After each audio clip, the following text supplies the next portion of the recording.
the leader of Ghana's main opposition New Patriotic Party, NPP, says the current administration in Accra has been unable to jumpstart the country's faltering economy to improve the lives of citizens.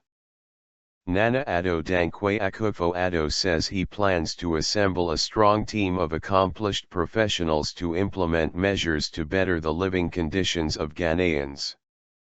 Akufo-Addo, who was in Washington to meet American officials as well as raise funds from NPP supporters in the diaspora, says his trip was a success.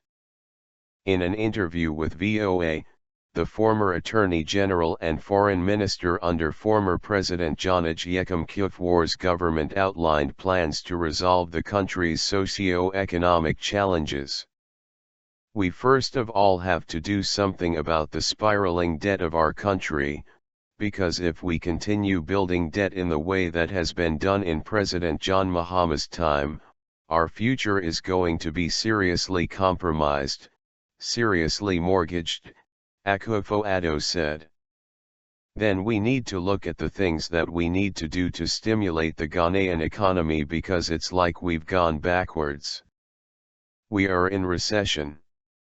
We need to do something about the cost of capital, so that private enterprise people can be able to be competitive, he added.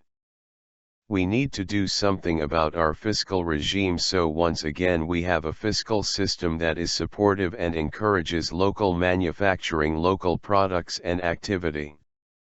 We need to take measures that would stabilize our currency so that private sector operators can plan and project what they can do. But Seth Terkper, Ghana's Minister for Finance and Economic Planning, says measures that the current administration have implemented have stabilized the cedi, which he says injected energy in the economy. He also says soon Ghanaians will benefit from government efforts to boost the economy and create jobs for youth. On a recent trip to Washington, Terkper vowed the government would make the economy soar again. Voter list. Ghanaians go to the polls next year to vote in presidential, parliamentary, and local elections.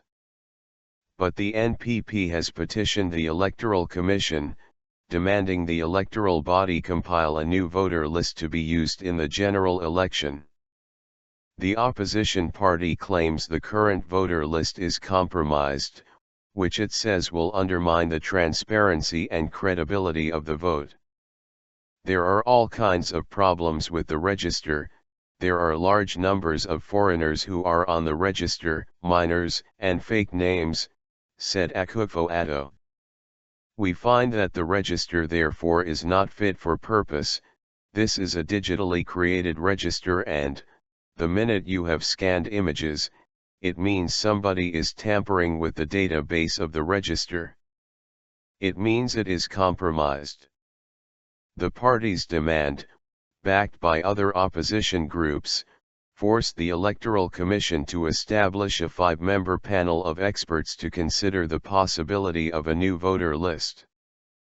But the ruling National Democratic Congress, NDC, and other civil society groups have rejected the demands of the opposition, saying the calls for a new voters list are misplaced.